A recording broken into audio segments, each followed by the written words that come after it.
नरं चैव नरोत्तमं देवीं सरस्वतीं व्यासं ततो जयामुदीरये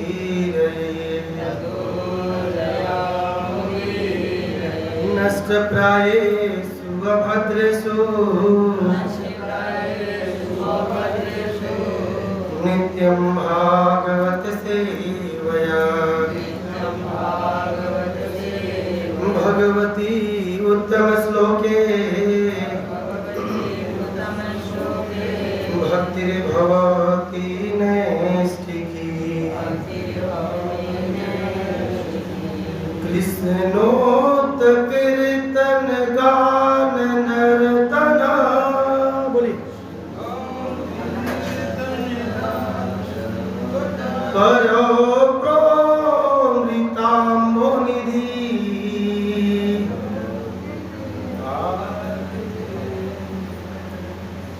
धीरा धीर जना प्रिय प्रिय करो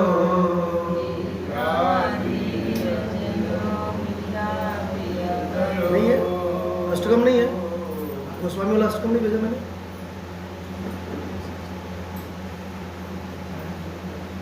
है तो सामने कृष्णोत कीर्तन गान नर्तना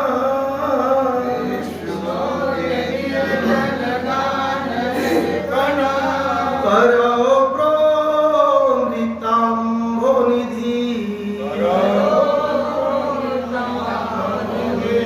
धीरा धीर जना प्रिय प्रिय करो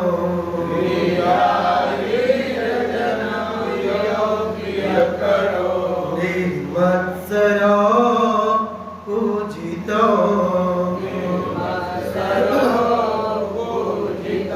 श्री चैतन्य कृपा भरो भुवि भुवो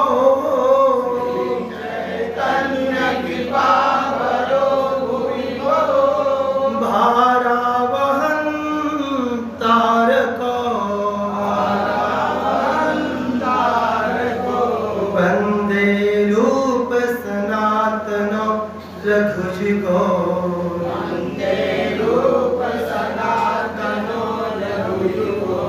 श्री जीव गोपालको श्री जीव गोपालको नाना शास्त्र विचारण निपुणो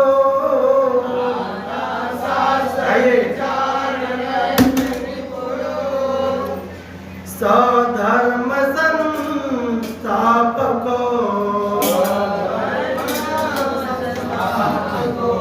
लोकानां हितकारिणो त्रिभुवने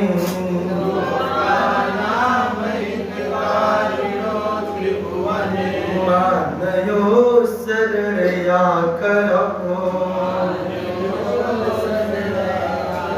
राधा कृष्ण पदारविंद भजना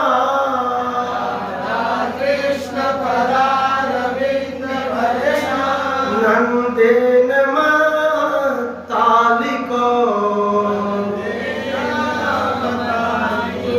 वंदे रूप सनातन रघुजुगो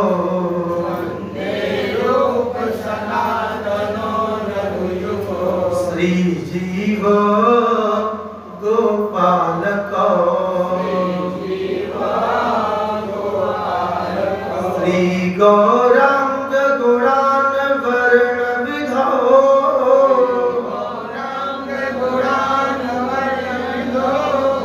श्रद्धा समृद्ध्यान्वितो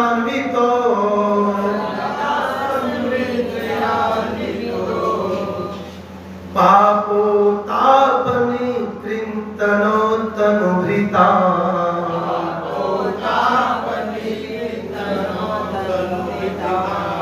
गोविंद का नाम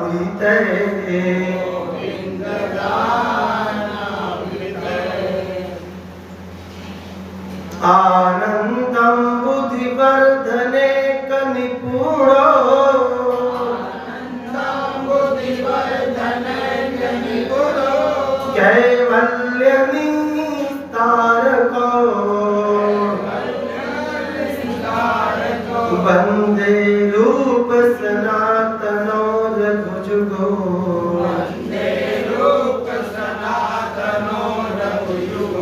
श्री जीव गोपालको त्यक्त्वा तुर्डशेष मंडलपति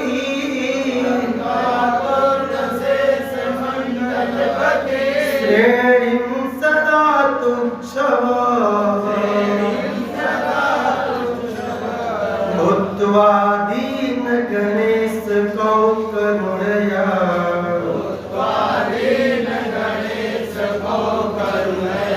कौ दीन कंथाश्रितो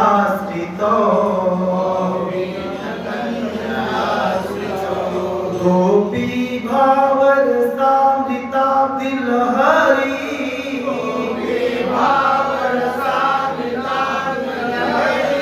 कल्लोल मनो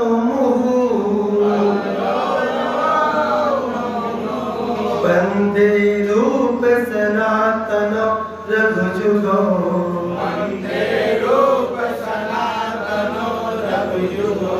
श्री जीव गोपालको पूजत कोकिल हंस सारस गणा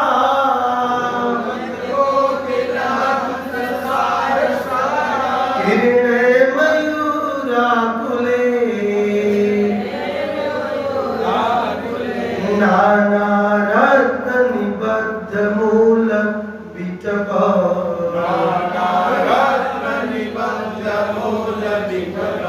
श्रीयुक्त वृंदावने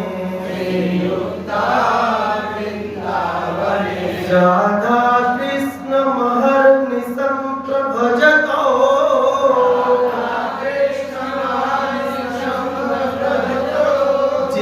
जीवातर्तदो एव मुदा वंदे रूप सनातनो रघुजुगो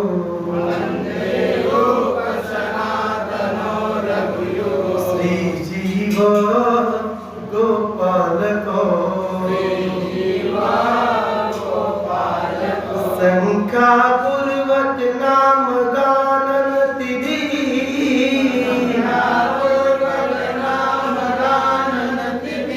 कालावसानी कृतो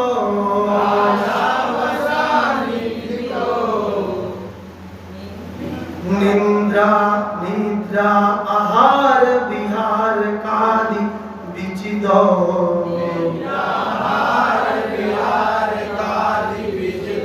चात्यंत दीनौ जयो राधा कृष्ण गुणे स्मृते दुरिमा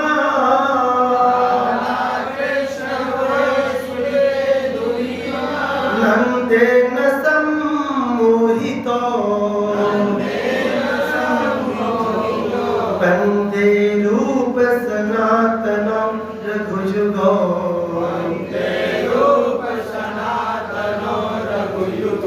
श्री शिव गोपालको राधा कुंद तटे कलिंद तनया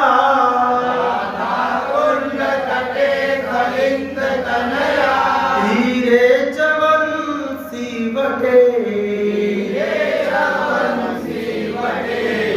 माधव साध से सदस्या ग्रस्तो प्रमतो सदा गायन्तो च कदा हरेण गुरुवरम्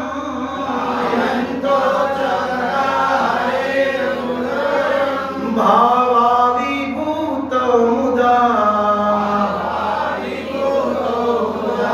वंदे रूप सनातनो रघुजुगो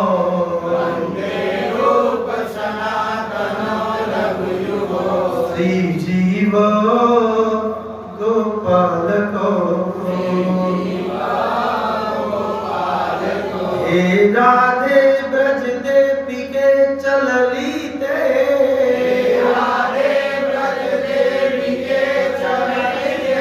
हे नंद सुनो कुतः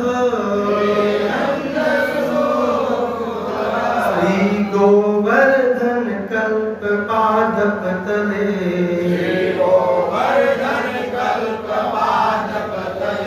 कालिंदी वन ने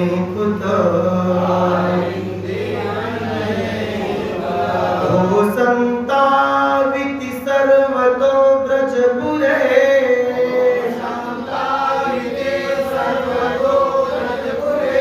है थे महाविह्वलो वंदे रूप सनातनो रघुजुगो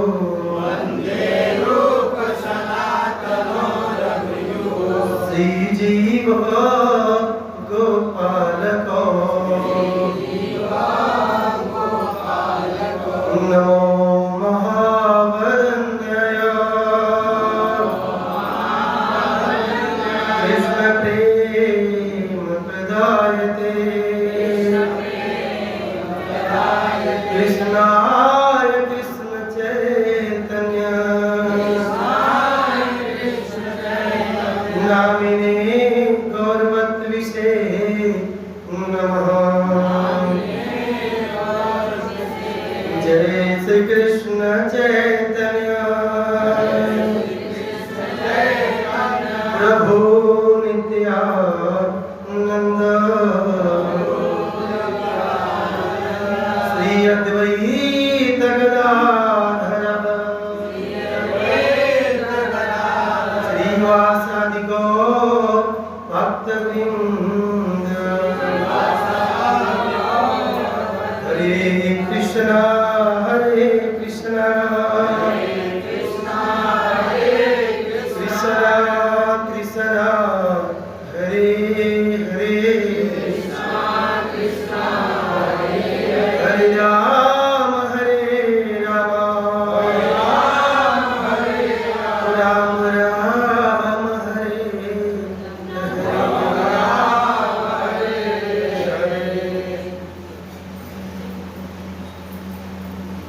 हरे कृष्णा। आप सब भक्तों का हम स्वागत करते हैं इस अंतर्राष्ट्रीय श्रीकृष्ण भगवान संघ के द्वारा स्थापित सुबह के श्रीमद् भागवतम की कक्षा में,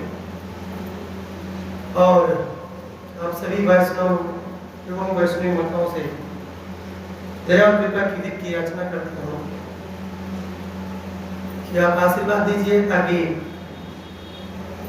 इस व्यासपीठ से शास्त्रों की बातों को यथारूप रखने का एकमात्र साहस कर सकूं। अतः आप सभी लोगों के चरण कमलों में वांछा अनंत कोटि वैष्णव वृंद की रामाचार्य सीतादास ठाकुर की जगत गुरु श्री प्रभुपाद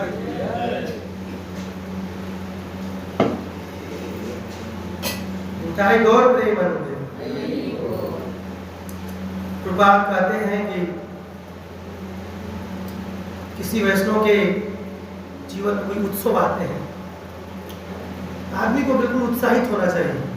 उत्साहित समझते हैं? उत्साह ऊपर से नहीं होता है, अंदर से होता है।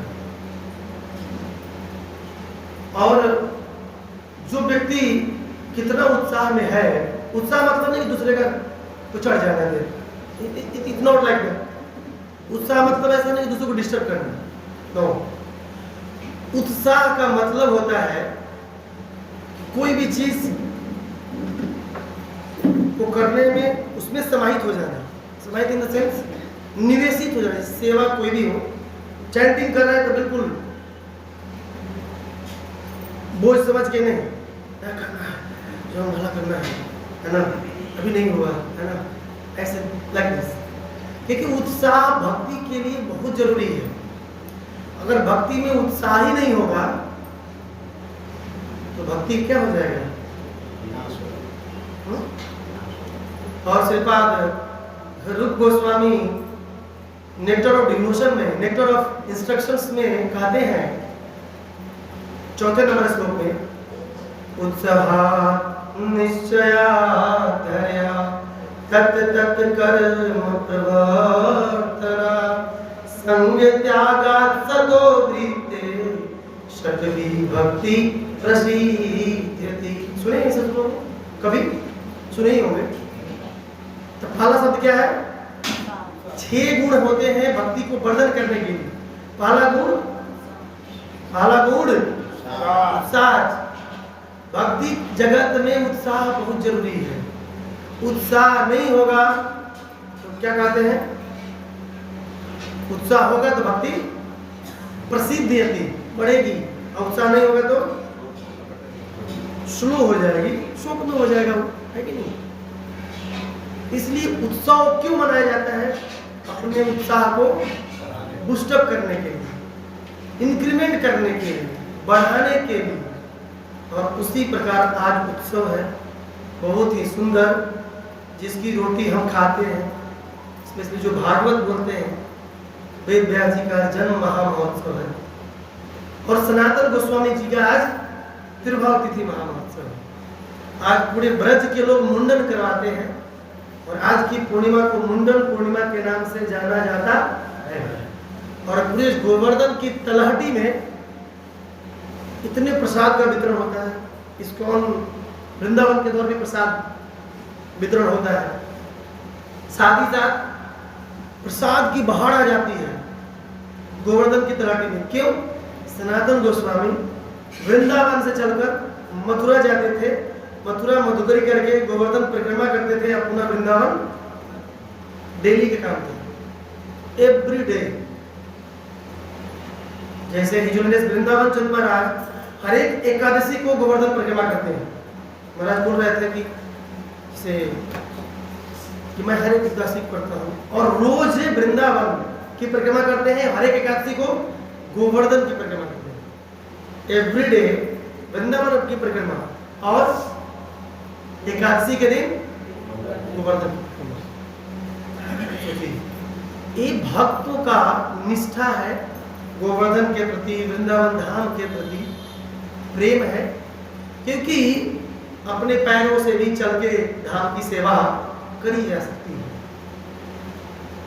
उसी तरह उत्सव है, क्योंकि सनातन गोस्वामी आज के दिन पूरे ब्रज के लोगों के दिलों पर राज करते थे। क्यों? क्योंकि सनातन गोस्वामी ऐसे गोस्वामी हुए, सबके घर जाते थे, बोले मैया भिक्षा चाहिए, मतलब मधुकरी मिलता था, हालचाल पूछते थे कैसे हो आप। बहुत सीखने की चीज है। सठ गोस्वामी है, एवरीथिंग छोड़ के आए हैं, अब इनके जीवन से सीखिएगा। पूछते थे मैया तुम्हारे बच्चे ठीक है, और इनको कुछ दवा के बारे में ज्ञान भी था, कुछ बीमारी होती थी तो दवा भी बताते थे ब्रजवासियों को।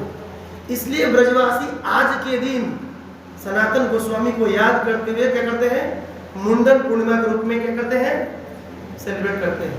और आज के दिन गोवर्धन की क्या करते हैं? मैं तो गोवर्धन को जाऊं मेरे भी नाई माने मोर मना। तो मन से आप लोग परिक्रमा कर लीजिए। इसलिए आज के दिन गोवर्धन की परिक्रमा खुद लोग करते हैं, बहुत भीड़ होती है, खच भीड़ होती है। इसलिए उत्सव है, सनातन गोस्वामी का तिरुभाव है। आज इसको वृंदावन में इतना सुंदर सजाया गया है, आप भी सुबह देखिएगा। पर हर जगह केवल फ्लावर्स, केवल फूल ही दिख रहा है। सेब से, आम से पिलर को सजा दिया गया है। गौर निताई है, बलराम जी है, कृष्ण बलराम और राधा श्याम सुंदर रविंद्र सागर। जो बीच में पिलर है ना, उसको आम से, अमरूद से, डिजाइनिंग से सजा दिया गया।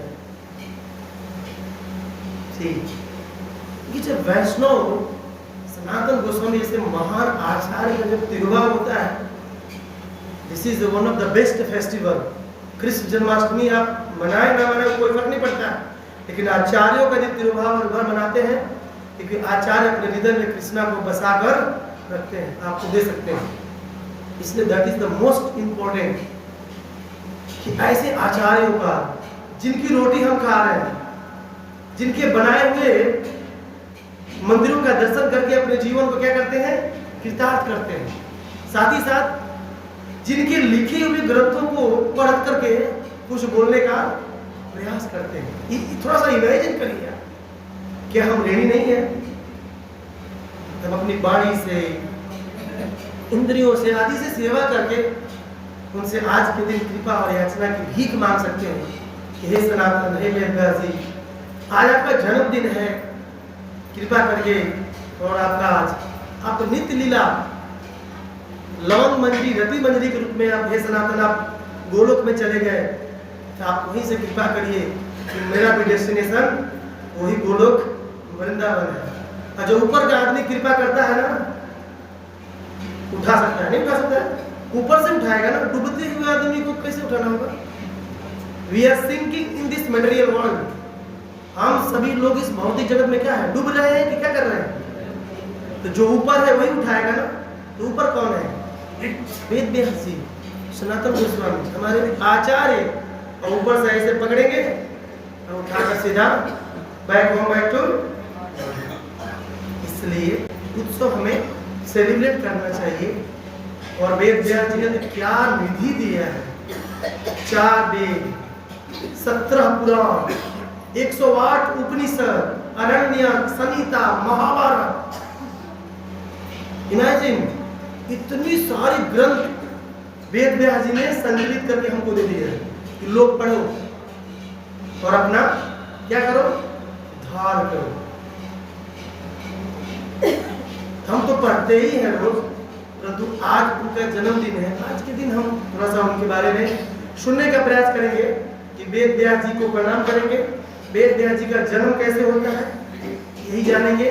उसके बाद आज का विषय वेद व्यास जी को प्रणाम करेंगे, उसके बाद उनका जन्म कैसे होता है ये जानेंगे। दूसरा, सनातन गोस्वामी कौन है, इनका जन्म कैसे होता है और तिरुभाव कैसे होता है। आज का विषय यही होगा। आप लोग सुनना चाहते हैं?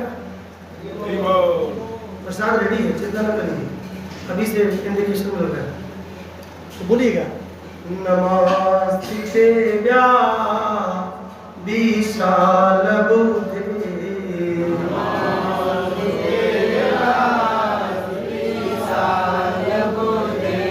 फुल्लारविंदा यत पातरे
नमस्तु अस्ते ते व्यास देव विशाल बुद्धि।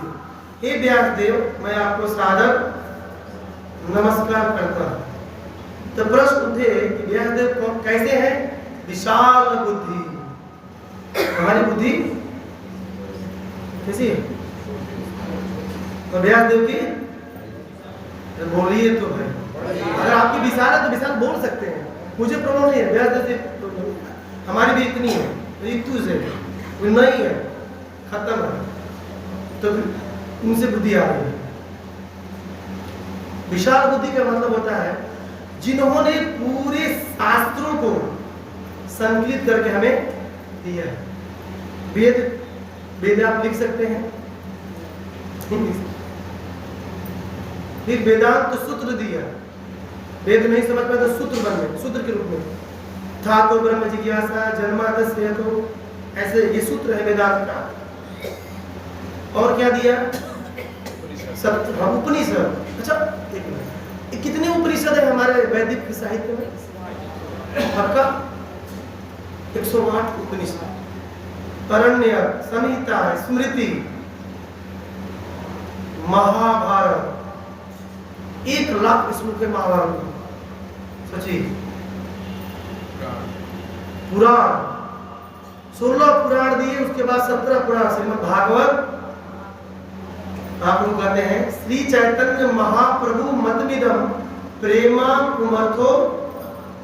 एक भागवत एक ऐसा ग्रंथ है जिसका यदि पठन पाठन किया जाए क्या मिलेगा हमें? कृष्ण प्रेम, श्रद्धा, साधु संग, भजन क्रिया, अनर्थ निवृत्ति, निष्ठा, रुचि, आसक्ति, भाव। इस पे भरोसा है? भागवत पढ़ने से प्रेम मिल जाएगा?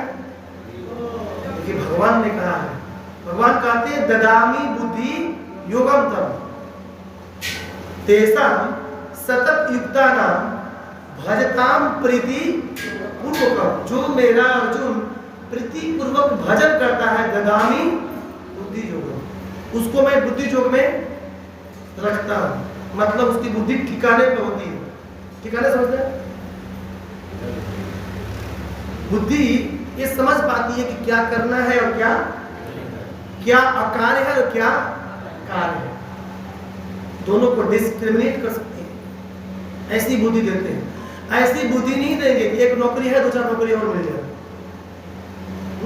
ये एक तो ऑलरेडी 10 से 5 बिजी रहते हैं, वो तो बुद्धि अगर असली दे देंगे तो बोलेंगे नौकरी छोड़ो और मेरी सेवा में लग जाओ। इसलिए विशाल बुद्धि, इनकी बुद्धि तो आप देखिए कितनी सुंदर ग्रंथों को संकलित किए हैं। भागवत जी को तो इन्होंने बिल्कुल समाधि में बोला है।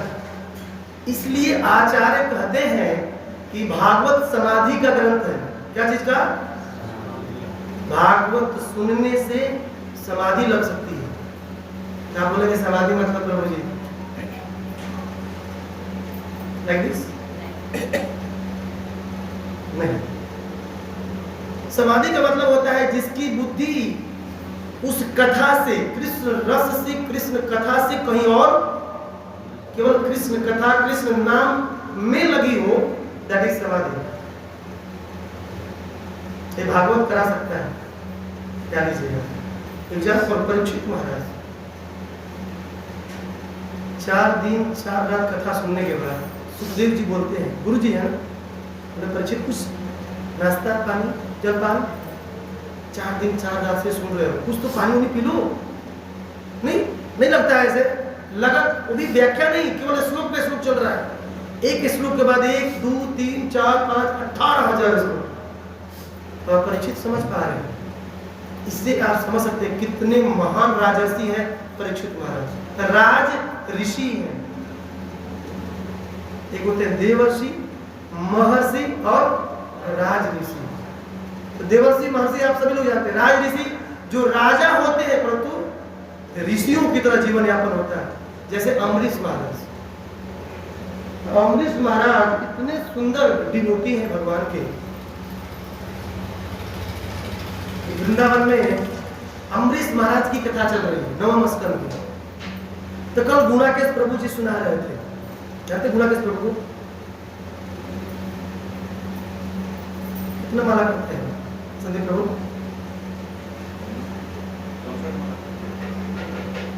ज्यादा करते हैं, 128 माला करते हैं। He was disciple of Radha Govind गोसाई महाराज की, गोपाल कृष्ण गोस्वामी महाराज, गोपाल गुजरात के हैं। वो कहते हैं कि जुबान प्रस्ती और भागवत के टीकाओं को बहुत अच्छी तरह से समझते हैं। टीकाओं को बहुत सुंदर उनका पकड़ है, इसलिए जीव गोस्वामी, श्रीपाद, सनातन गोस्वामी, इस सब का टीकाओं को बड़ा पकड़ है, बहुत पकड़ है। जब भी कथा बोलेंगे टीका को साथ लेके रहेंगे और टीका से रस श्रवण करते हैं। तो बोल रहे थे कि जैसे अम्बरीश महाराज दुर्वासा मुनि के प्रति जो लीला हो गया, तो अम्बरीश महाराज उसके बाद बोले कि अब घर द्वार में मैं रहूंगा, छोड़ दिए। क्यों? क्योंकि घर पर रह करके भजन भक्ति कर रहे थे। एक ब्राह्मण आए, उसकी सेवा नहीं कर पाया तो अपराध हो गया आदि सब। बोले कि अब घर पर रहूंगा ही नहीं, अब मैं वन में रहूंगा, घर पर रहूंगा, फिर एकादशी करूंगा, फिर कोई भक्त आएगा, फिर उसकी सेवा मैं नहीं कर पाऊंगा। अम्बरीश महाराज ने अपने पूरे राज सप्त द्वीप महिम मतलब पूरे पृथ्वी, सातों द्वीपों वाले पृथ्वी के एक छत्र राजा थे। कौन? श्री अम्बरीश महाराज। सोचिए, अपने पूरे राज रजवाड़े एवरीथिंग को छोड़कर वन में जाते हैं। क्यों? केवल भजन करने के लिए। अच्छा, ये भागवत में राजाओं की कहानी क्यों दी गई है? क्यों राजाओं की कहानी क्यों दी गई? राजाओं की कहानी क्यों दी गई? अम्बरीश महाराज, भरत महाराज, परीक्षित महाराज, क्यों?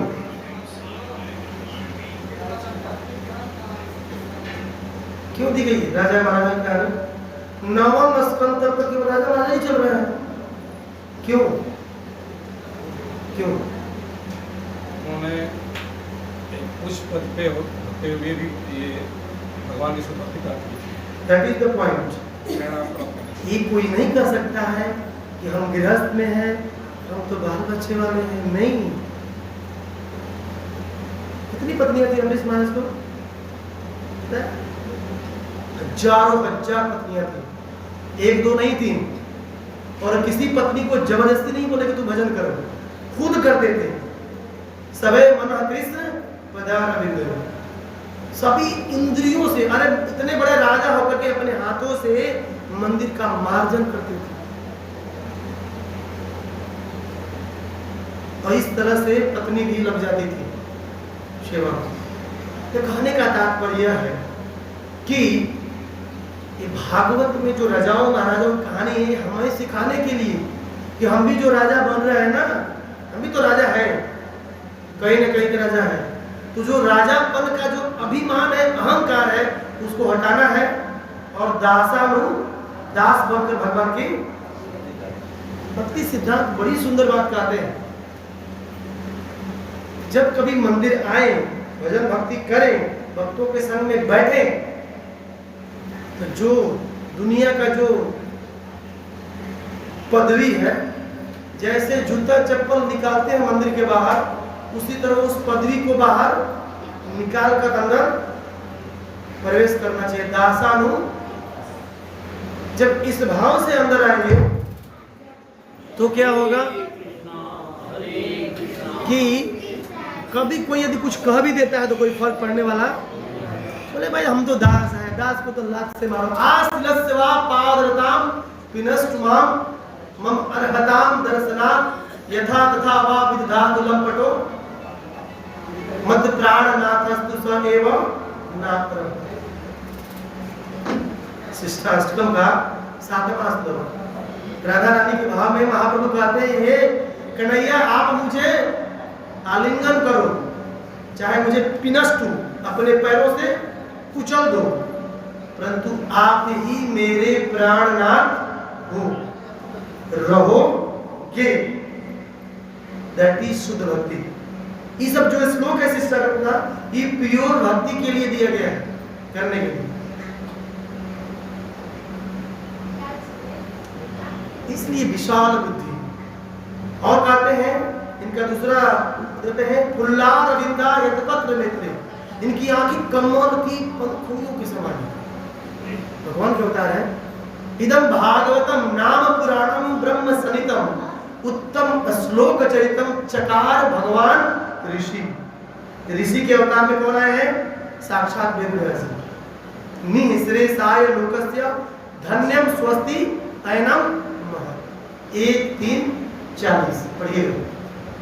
जैसे भागवत साहित्यिक अवतार है भगवान का, उसी तरह उत्तम श्लोक कृष्ण का अवतार ऋषि के रूप में वेदव्यास जी के रूप में हुआ है। इसलिए साधारण व्यक्ति की चर्चा नहीं हो रही है। जैसे भगवान शक्तावेश अवतार है, पूरी शक्ति को निवेशित करके भगवान ने इनको दिया है। क्या शक्तावेश अवतार। इसलिए इन्होंने पूरे ज्ञान के दीप को जलाया है। भगवत गीता, भागवत, महाभारत आदि सब क्या है? इसको पढ़कर हम क्या करते हैं? अपने ज्ञान का वर्धन करते हैं। जो जीव अंधकार में है, ज्ञान में हो जाता है। ऐसे विशाल बुद्धि वाले व्यास देव जी को मैं क्या कर रहा हूं? नमस्कार कर रहा हूं। और भागवत बोलने वाले तो रोज बोलते हैं नारायणं नमस्कृत्य, बोले नरं चैव नरोत्तमं देवीं सरस्वतीं व्यासं ततो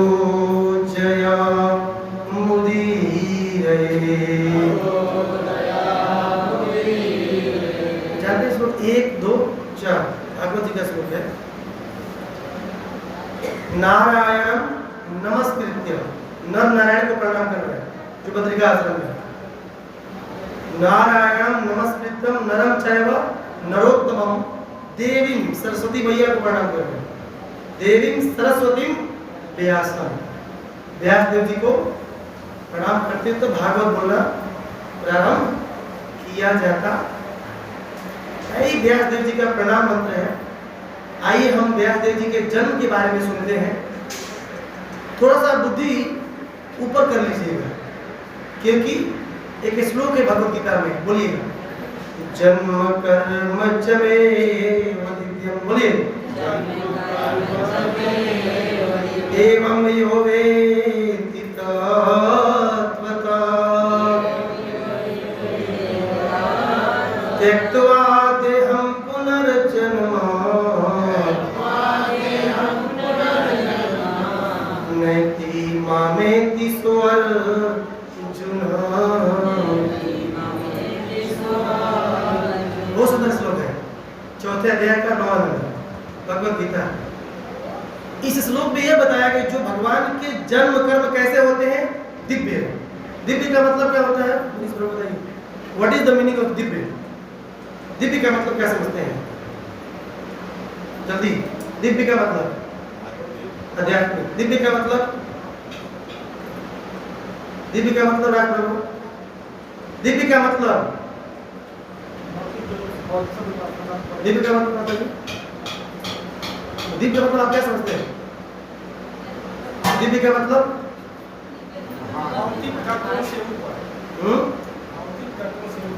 आप समझ सकते हैं कि हमारी जन्म की तरह भगवान का जन्म, आप समझ गए। इसी से मैं सुनना चाहता था आपसे।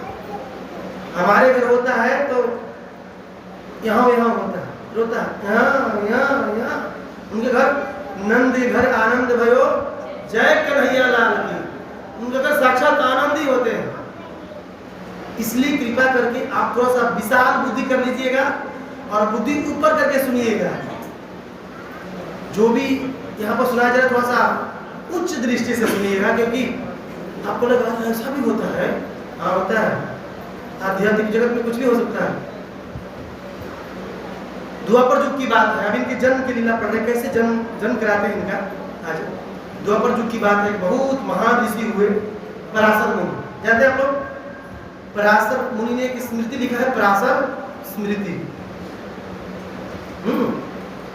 पराशर मुनि एक बार तीर्थाटन करते करते करते ब्रज वृंदावन धाम गई। आप लोग भी पहुंच जाइएगा। वृंदावन धाम पहुंचे और भी जमुना जी के पुलिंद पर पहुंच गए। तो उन्होंने देखा और वो आज ही का दिन था। कौन सा दिन था? आज का।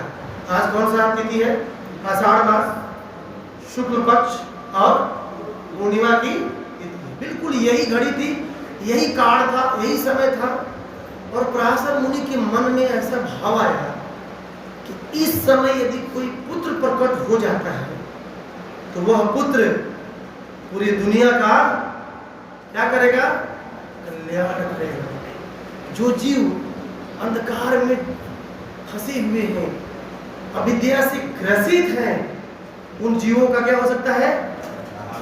क्या हो सकता है? कल्याण हो सकता है। ऐसा पराशर मुनि सोचते हैं। परंतु आप जानते हैं कि पुत्र के लिए भाई स्त्री भी चाहिए। तो उसी समय उनकी दृष्टि एक स्त्री के ऊपर पड़ी। वो स्त्री नौका चला रही थी। क्या चला रही थी? नौका में पतवार होता है। हमारे महाप्रभु भी पतवार चला करके अंबिका कालना आते हैं गौरीदास पंडित के पास। वो पतवार अभी भी अंबिका कालना में रखा गया है। और वहीं पर अंबिका कालना में ही उस मंदिर में गौर निताई है। उस मंदिर में वो चक्कू भी है जो प्रभात में जो महाप्रभु ने चलाया है। और साथ ही साथ जो भगवत गीता लिखे हैं महाप्रभु, वो भी अंबिका कालना गौर मंडल में। अब बैंडल टू नवदीप जाएंगे तो 6वां और 7वां स्टेशन अंबिका कालना पड़ता है। ऐसा है, बहुत सुंदर दृश्य है। गौर मंडल के बाकी बिहारी कहे जाते हैं। गौरीदास पंडित के द्वारा सेवित विग्रह है गौर निताई, वो गौर मंडल के बाकी बिहारी है। ऐसा नहीं कि ब्रज नहीं केवल बाकी बिहारी, गौर मंडल में भी बाकी बिहारी। वो कहाँ पे है? अंबिका कालना की, गौरीदास पंडित की। तो जो सत्यवती थी चप्पू खेल रही थी, मतलब नाव को यात्रियों को पार करना यमुना। और उस समय तो पुल था ही नहीं, अब तो बहुत सारे पुल हो गए। फिर यात्रियों को उधर से लाना, आना जाना ऐसे, और पैसा निकल के अपने जीवन यापन चलाती थी। उनका नाम था सत्यवती। क्या नाम था? तो पराशर ने जमुना के पुलिन पर ब्रज वृंदावन में देखा कि एक बहुत ही सुंदर नारी नाव चला रही है, यात्रियों को उस पार से इस पार और इस पार से उस पार कर रही है। उनकी दृष्टि उसी नारी पर प्रथम गई और पराशर मुनि उनके सामने अपनी बातों को रखते हैं। तो उस नारी का नाम क्या था? क्या नाम है अमित नारायण प्रभु? अपरिचर वसु राजा हुए।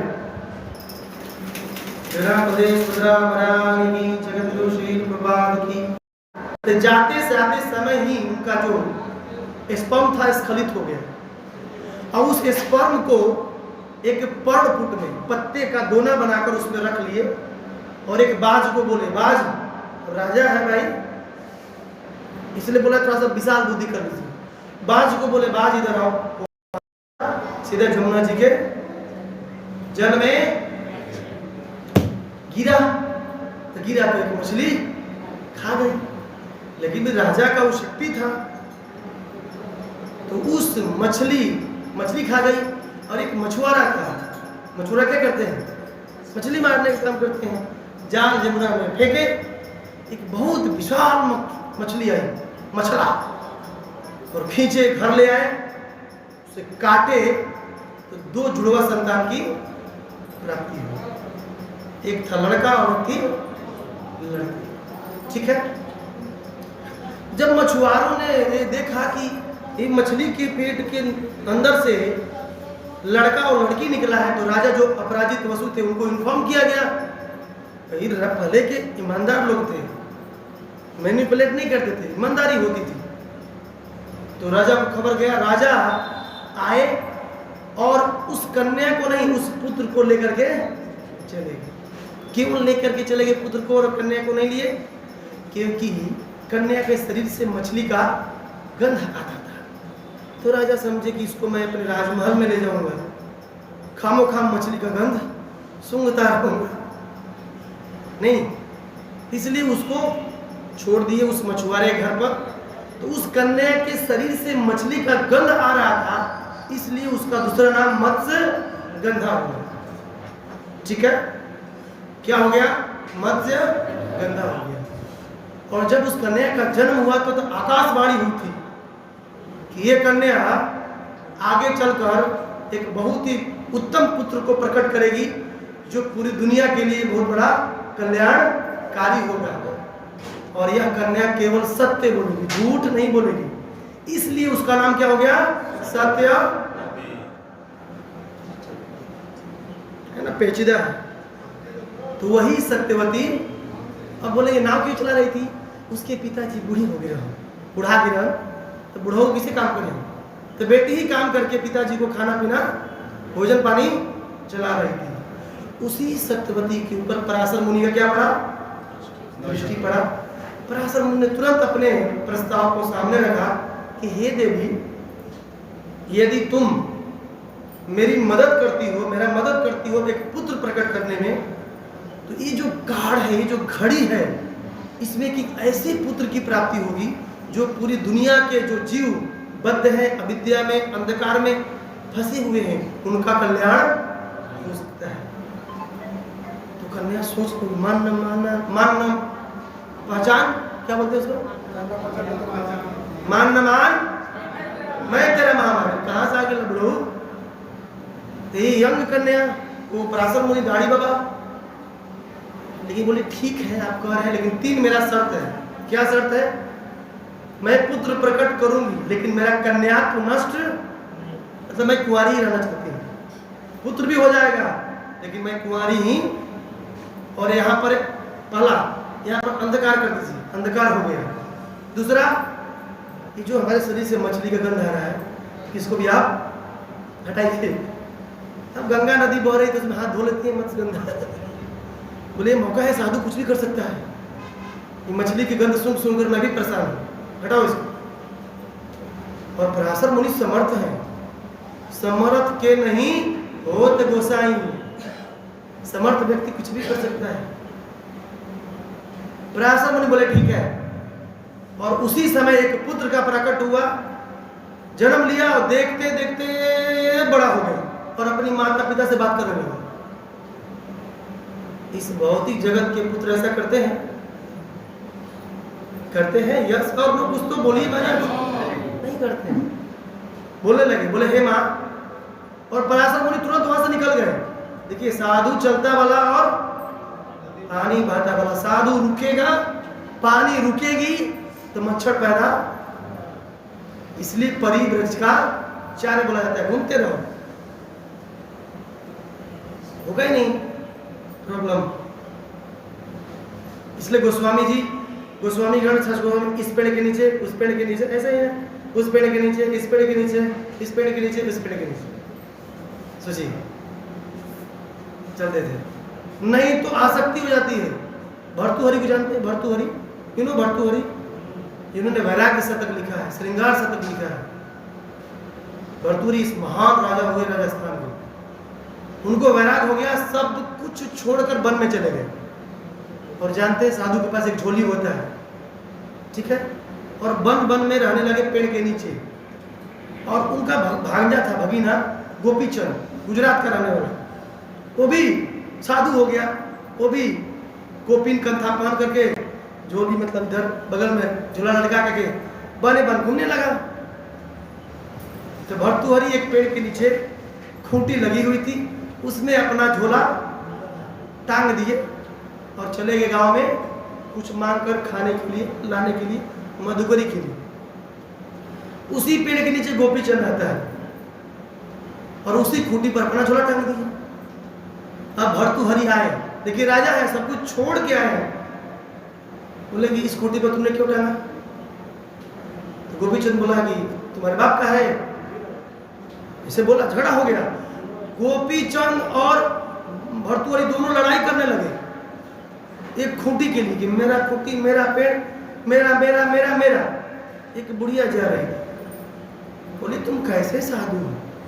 हमने नाम सुना है गोपीचंद, गुजरात का इतना बड़ा राजा, और राजस्थान का भर्तृहरि, जिन्होंने अपने सब कुछ छोड़ दिया, जबकि ये दोनों ही हैं। बोले अरे बाप रे बाप, हम सब कुछ छोड़ के आए और एक खूंटी की लड़ाई कर रहे हैं। ऐसे ही होता है भक्तों के जीवन में, सब कुछ छोड़ के आते हैं, इधर चाहिए, 2 क्यों नहीं मिल रहा है, 4 क्यों नहीं मिल रहा? इस सब स्टोरी से समझना चाहिए, वाई नॉट, हमें मान क्यों नहीं मिल रहा है? तो बड़ा खतरनाक चीज़ है। वो दुनिया के छोड़ के आए थे फिर भी लड़ाई कर रहे हैं, दुनिया से सुने फिर वो औरत की बातें, बोले अरे यार सब कुछ छोड़ गया है, एक रोटी के लिए क्या लड़ रहे हैं, हटो इसे, फिर जाकर उनकी बुद्धि ठिकाने पर। इसलिए बड़ा ध्यान देने की बात है, भक्ति में आना आसान है, जाना आसान है, टिके रहना तो मच डिफिकल्ट। छुरस्य धारा है, तेज तलवार के धार पर चलने के समान है। कब किसका कैसे अपराध होगा और उससे हमारी भक्ति सुप्त हो जाएगी हम समझ ही नहीं सकते। इसलिए बड़ा सावधानी से भजन भक्ति करने का प्रयास करना चाहिए। इस प्रकार से सत्यवती और पराशर मुनि के सहयोग से आज ही के दिन भगवान वेद व्यास जी का क्या हो गया, प्रकट हो गया। बोले शील वेद व्यास जी की। और जब इनका जन्म हुआ उनका नाम रखा गया कृष्ण द्वैपायन। कृष्ण द्वैपायन क्यों? यमुना को कृष्णा भी कहा जाता है क्योंकि काली काली है ना, इसलिए कृष्णा कहा जाता है। द्वैपायन मतलब द्वीप, एक द्वीप होता टापू, उस जगह पर इनका जन्म हुआ था, इसलिए इनको कृष्ण द्वैपायन कहा जाता।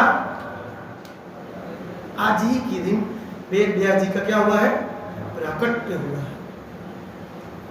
शील वेद व्यास जी जन्म महा महोत्सव की जगत गुरु शील प्रभुपाद की बहुत प्रेम है। और आज दुनिया के जितने भी तथाकथित शिष्य हैं अपने गुरु को प्रणाम आदि करते हैं, उनकी गुणगान करते हैं, क्योंकि आज क्या है, गुरु पूर्णिमा है। कृष्णम वंदे जगत गुरु, परंतु उन्हीं के रिप्रेजेंटेटिव हैं, हमारे अवतार हैं वेद व्यास।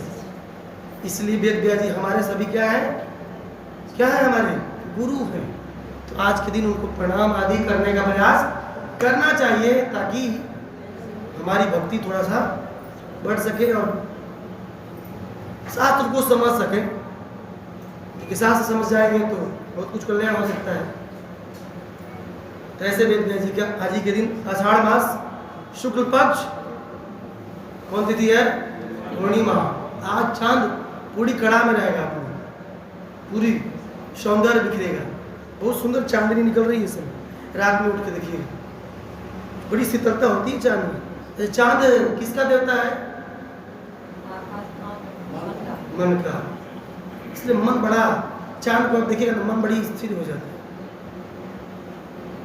कंट्रोल। अब एक थोड़ा बहुत सनातन गोस्वामी के बारे में सुन लेते हैं 10-5 minute, then after will conclude और देन आफ्टर महाप्रसादे गोविंद। सर्वप्रथम ये समझते हैं कि सनातन गोस्वामी है कौन। एक श्लोक है, बोलिएगा, या रूप मंजरी पृष्ठा पुरासीद रति मंजरी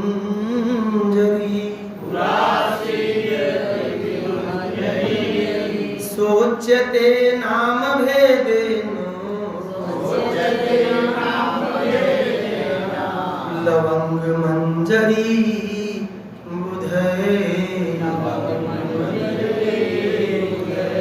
कवि कर्णपुर गौड़ गणोदेश दीपिका में ये श्लोक 181 नंबर श्लोक लिख रहे हैं।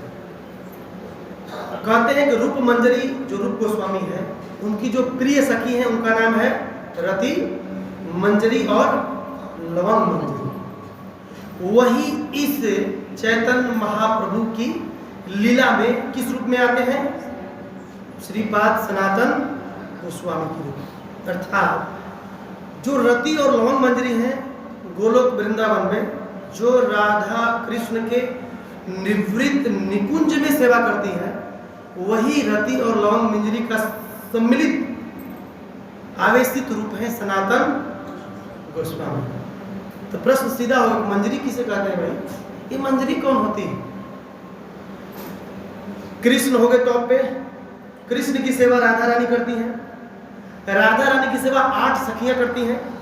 सखियों का नाम है, बोलिएगा, ललिता, विशाखा, इंदुलेखा, तुंग विद्या, रंग देवी, सुदेवी, चंपकलता, चित्रा।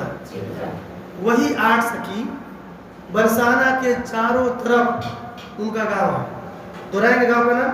दोरा। बोलिए। सुदेवी सुनारा के नाम में रहती है।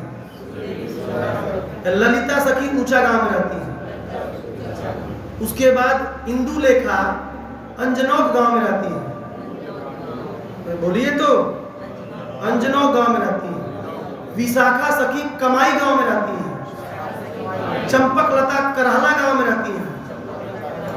और रंग देवी, बोलिए रंग देवी, क्या नाम है, तुम विद्या डभारा में रहती है। रंग देवी राकोली में रहती है। तुम विद्या सखी डभारा में रहती है। और चित्रा सखी चिकसौली में रहती है। 8 सखियों का गांव है। 8 सखियों की बहुत सुंदर सेवा होती है। और मोस्ट ऑफ द सेवा कुमार संप्रदाय, जो देवकीनंदन प्रभु जी आते हैं, उसी से होती है। देवकीनंदन बाल बढ़ाने वाले प्रियकांचू मंदिर, उनके द्वारा होती, उस संप्रदाय के द्वारा होती है। एक सेवा गौड़ीय संप्रदाय से हो रही है, डभारा तुम विद्या सखी। वो हमारे गौड़ीय ब्रह्मचारी वो सेवा करते हैं। बहुत सुंदर ऐसा विग्रह है। वही साक्षात 8 सखियां आती हैं। कृष्ण की सेवा राधा रानी की सेवा 8 सखियां। अब सखियों की सेवा गोपियां करती हैं। सभी सखियों की 8-8 गोपियां होती हैं। फिर उनकी भी 8-8, फिर उनकी भी 8-8, ऐसे 8-8 का रेशियो चलता है। समझ पा रहे बातों को? ये तत्व है। राधा रानी की कितनी सखियां हैं? एक सखी ललिता की भी 8 सखियां हैं, उसका नाम है।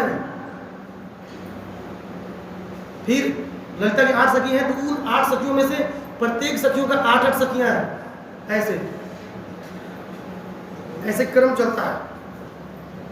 फिर उन सखियों के नीचे गोपियां होती हैं। फिर गोपियों की सेवा मंजरियां करती हैं। कौन करती हैं? और मंजरियों की सेवा किंकरियां करती हैं। कौन करती हैं? प्रश्न आपसे कि आप भजन भक्ति कर रहे हैं, तो वो लोग में आपका पोस्ट क्या होगा?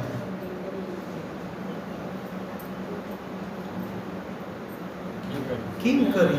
किंकरी का मतलब जो हमेशा बोले किम करूं, दैट इज किंकरी। क्या करूं, किसके लिए? अपने लिए? उसी को किंकरी बोला जाता है। और भजन भक्ति करके हमारी पोस्ट क्या है वहां पर? किंकरी बनेगी। तो आप पूछिए प्रभु जी मंजरी कौन है? जो हमारे गुरु है वो क्या है? मंजरी। बात को समझ पा रहे हैं आप? जो भी ब्रह्म मध्य गौड़ी धारा में जो भी गुरुजन हैं, दे ऑल आर मंजरी। इसलिए दिमाग थोड़ा सा खोल कर किएगा, विशाल बुद्धि। गुरु कोई हमारी तरह नहीं है, वो मंजरी है। वो शरीर में आकर के साक्षात गुरुत्वेन, साक्षात हरित्वेन समस्त्र शास्त्र, साक्षात हरि ही उस गुरु के रूप में क्या हुए हैं? प्रकट हुए हैं। इसलिए कभी भी गुरु के प्रति, मतलब गुरु जी तो रोज आते हैं मंदिर में, सुबह प्रणाम किए थे तो समय प्रणाम करना जरूरी है, तो इंद्र वाला हाल हो जाएगा। ये तो गुरु जी बृहस्पति रोज आते हैं, क्या करना है? नहीं, गुरु को बार बार प्रणाम करना चाहिए। गुरु की मंजरी। तब प्रश्न होगा प्रभु जी कि हम किंकरी भाव कैसे लाएंगे? तो उस गुरु जो मंजरी भाव को लेकर के यहाँ प्रकट हुए हैं, चाहे मंजरी हैं, उनके अनुगत्य में उनके निर्देशों के पालन करते हुए हम किंकरी भाव को क्या कर सकते हैं? प्राप्त कर सके। नहीं आपने के गुरु जी की सेवा करके बहुत गुहेतम बातें हैं। माला कर रहे हैं, अच्छी बात है, लेकिन ये सब चीज होना चाहिए। और महाप्रभु ने यही सिखाने के लिए मंजरी भाव।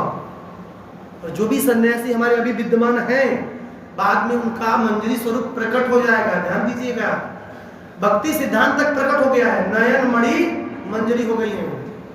श्री राधा कृष्ण के आंखों से जो अश्रु निकले वही क्या हो गए? भक्ति सिद्धांत सरस्वती ठाकुर, नयन मणि मंजरी। तो राधा और कृष्ण के आंखों की जो अश्रु अभी मणि के समान है। चिंतामणि, चिंतामणि धाम है ना वो, कुछ भी चिंतामणि है। इसलिए ऐसे हम भाव को प्राप्त कर सकते हैं।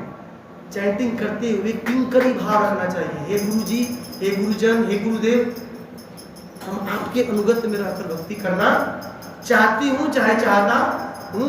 आपने जो कहा है वो मैं अच्छे से कर पाऊँ, इसमें ही मेरी क्या है, पूर्णता है। ये है सनातन गोस्वामी की स्थिति। कौन मंजरी है? रति मंजरी की, लवंग मंजरी की। दो मंजरियों का आवेश है। बोले दो मंजरी क्यों? एक मोबाइल में दो फोन, दो सिम नहीं होता है? एयरटेल और यूनिनोर, क्या बोलते हैं, एयरटेल और रिलायंस। तो उसी तरह दो क्या, चार चार भी हो सकते हैं। भगवान है, कुछ भी कर सकते हैं। सुई के छेद में हाथी भी घुसा सकते हैं। श्रद्धा होना चाहिए उस मोची की तरह, ब्राह्मण की तरह ज्ञानी बनेंगे कि अरे सुई में हाथी कैसे घुसी हो, नाथ जी हाँ, तब दो चार जन पकड़ लेके पड़ेगा, अब ये जरा। इसलिए श्रद्धा बहुत जरूरी है। अब इस सनातन गोस्वामी का जन्म कहाँ हुआ था समझते हैं। सनातन गोस्वामी का जन्म 1488 ईस्वी में कर्नाटक के सारस्वत ब्राह्मण परिवार में हुआ था।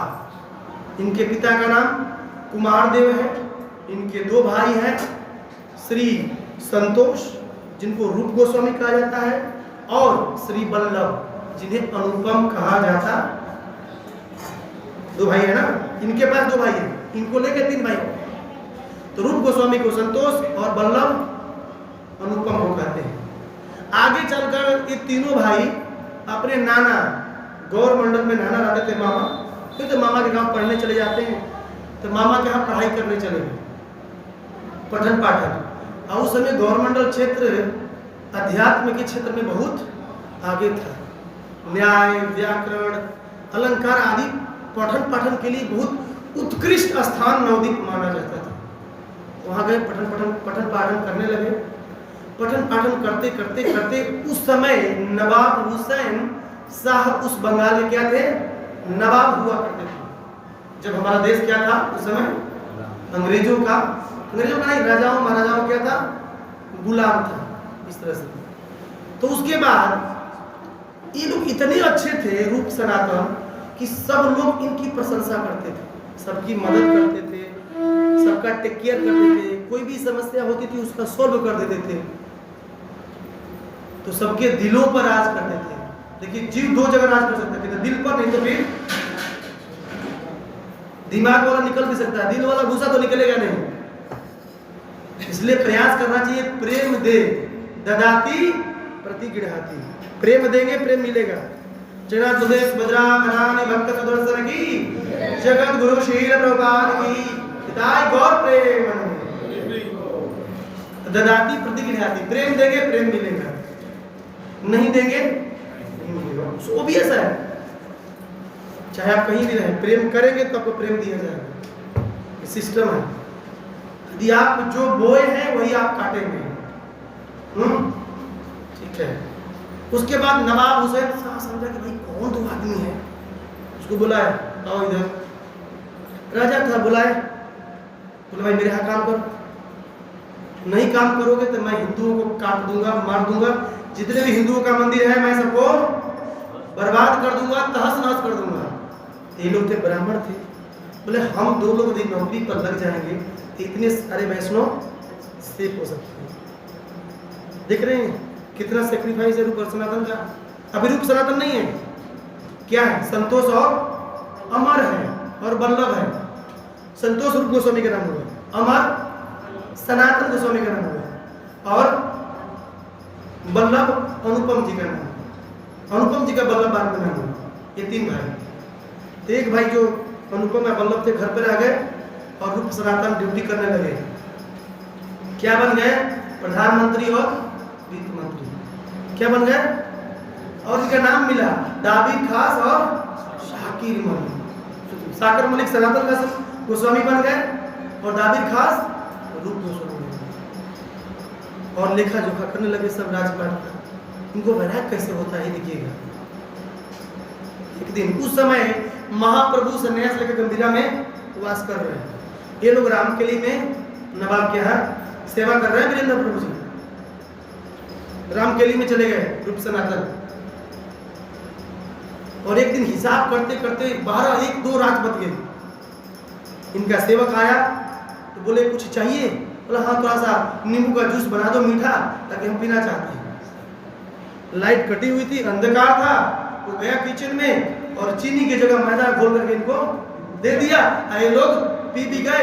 ये भी नहीं समझ में आया कि चीनी है कि मैदा।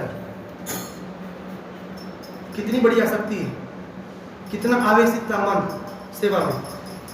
जब सुबह वो सेवक आया तो देखा कि अरे मैंने चीनी की जगह मैदा घोल के दे दिया। दंडवत प्रणाम किया दाभिद खास और शाकर मलिक को।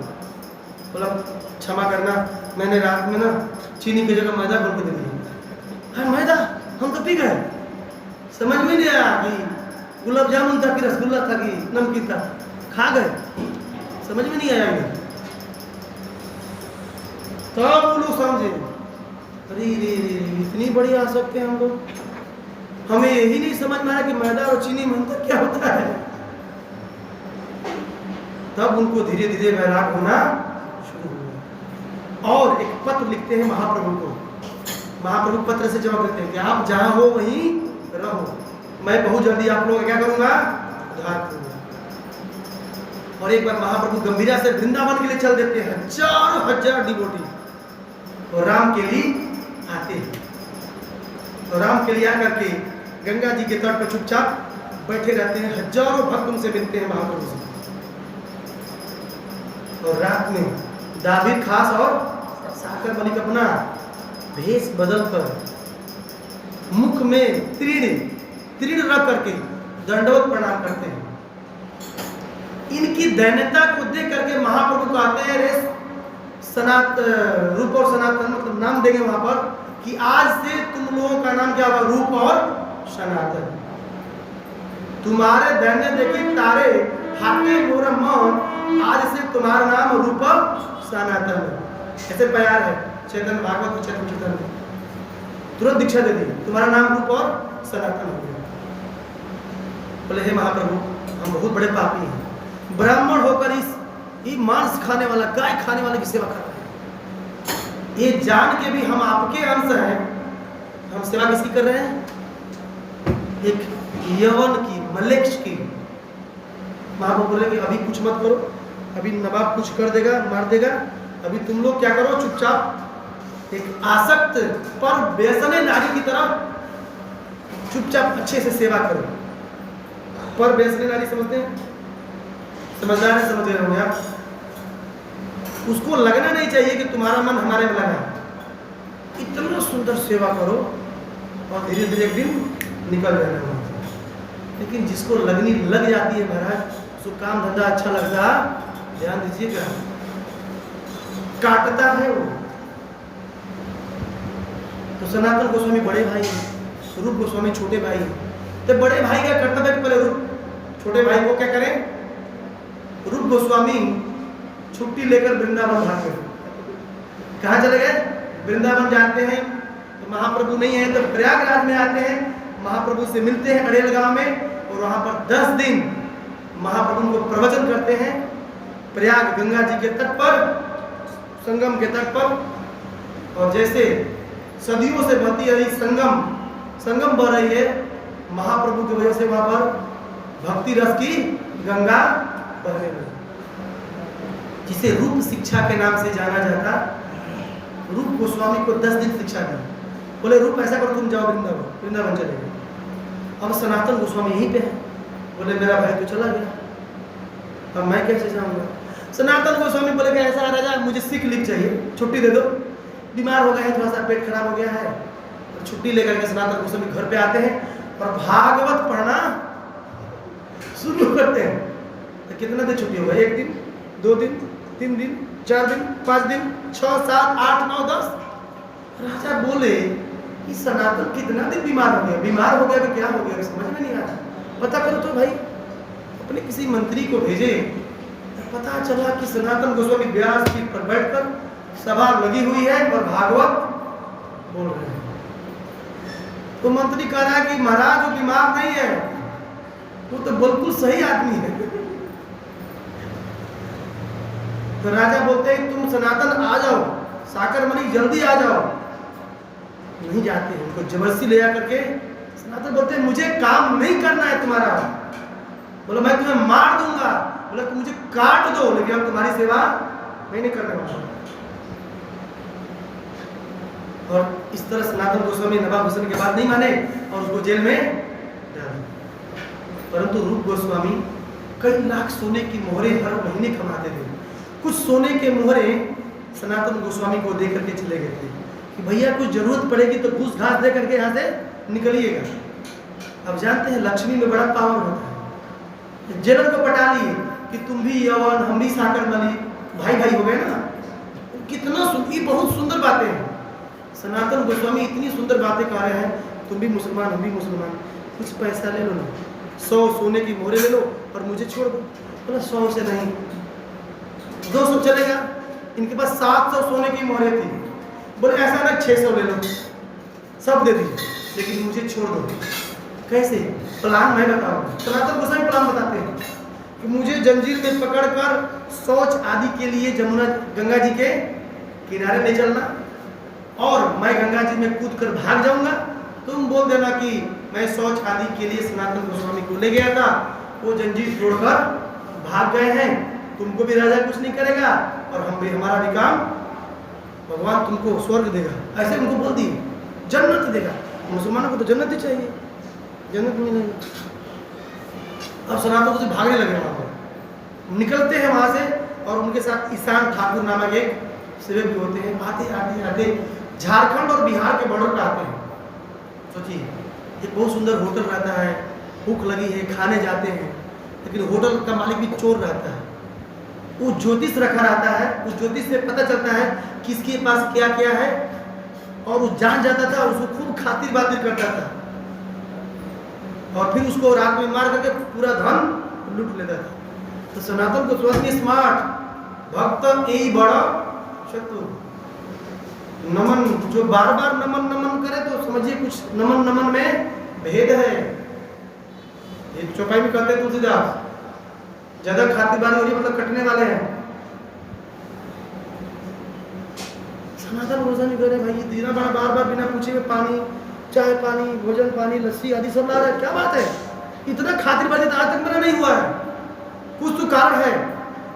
बोले ईशान तुम्हारे पास कितने सोने के मोहरे हैं?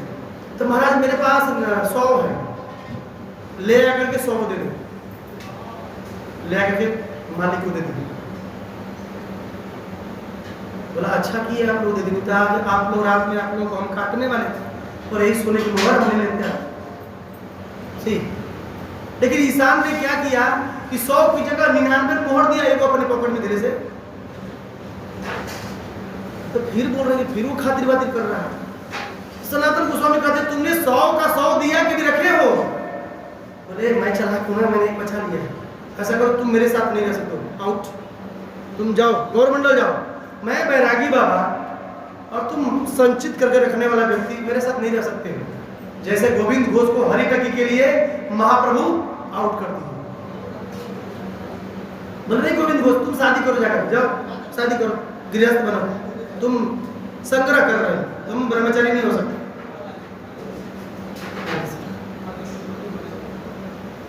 उसी प्रकार करते करते हाजीपुर आते हैं, उनका बनोई रहते हैं हाजीपुर में। अब इतनी ठंडी है जनवरी की, कांप रहे हैं।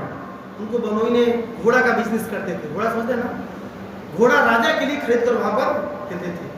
देखिए कि ये मेरा क्या बोलते हैं साला, साला बोलेंगे ना उसको, बहन के भाई साला, साला कांप रहा है तो बहुत सुंदर कंबल दे दिए।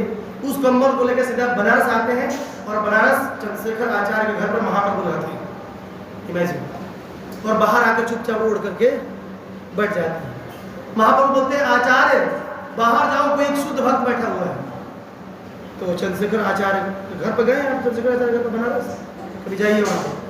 बाहर चबूतरा रहता है, आगे घूमते हैं, भाई कोई धोती कुत्ता वाला नहीं है, कौन है भाई? बोला महाप्रभु कोई नहीं है। हाँ महाप्रभु, लेकिन एक मलेक्स टाइप का व्यक्ति वहाँ बिल्कुल बैठा हुआ है, उसी की बात कर रहे हैं। अरे वही शुद्ध भक्त है, उसको ले गया। तो महाप्रभु उसको लेके चंद्रशेखर आचार्य लेके आए महाप्रभु के पास। महाप्रभु गले लगते हैं, सनातन गुरु भागते हैं। तो नहीं महाप्रभु, मैं बहुत बड़ा पापी हूँ, मैं यवन की सेवा करी है और मेरा शरीर पापी हो चुका है। आप ऐसा करो कि मैं आपके लायक नहीं हूँ।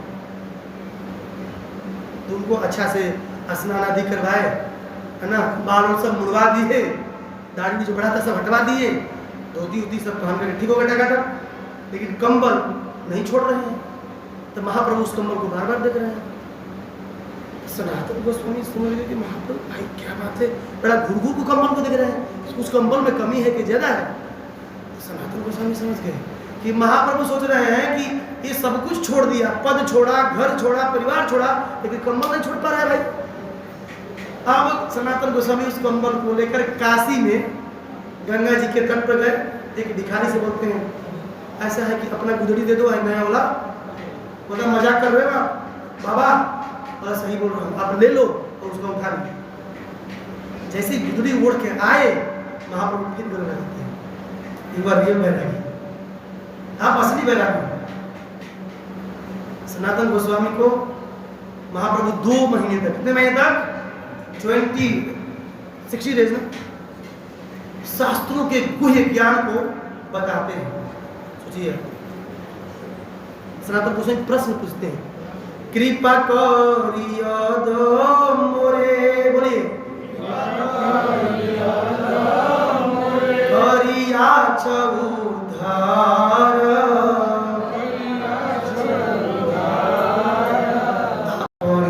कृपाते कर्तव्य हमारा के आमी के ने अमाय जारे तापत्रोय इहा नाही जानी के मैंने ही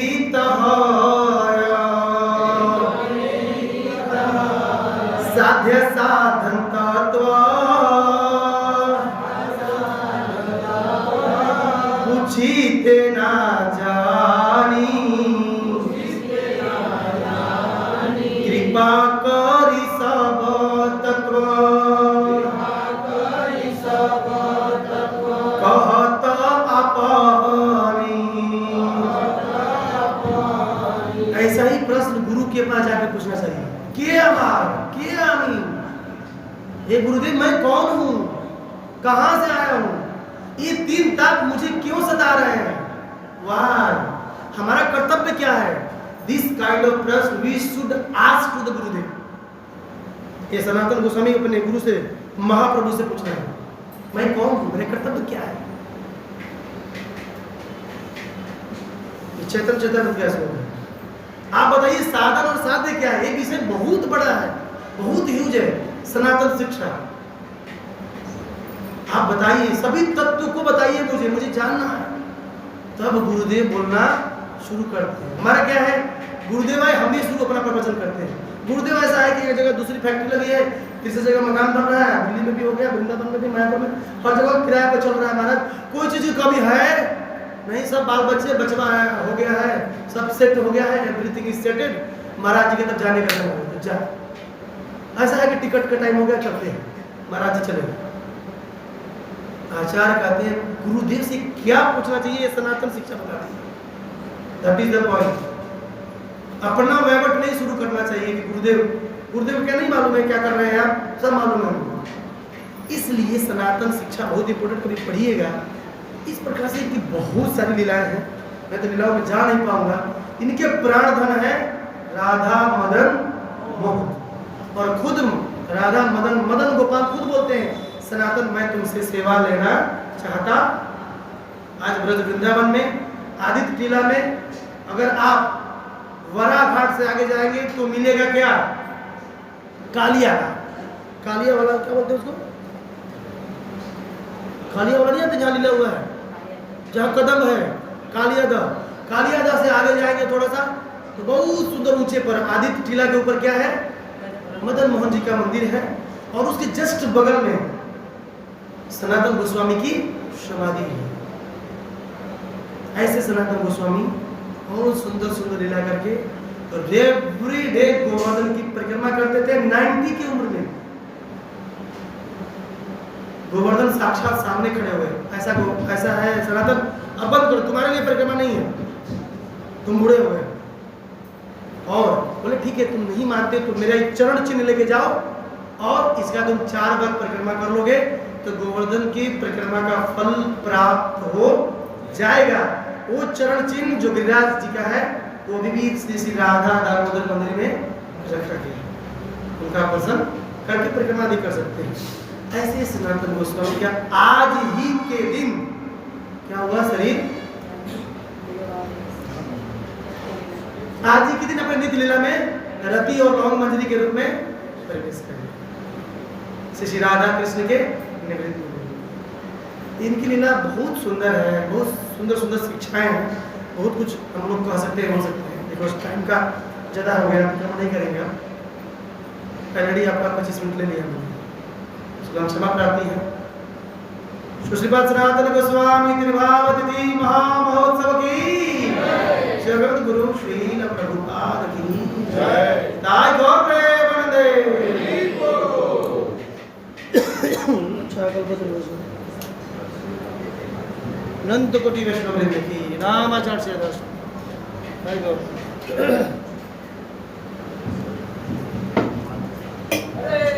Krishna, Hare Krishna, Krishna Krishna, Hare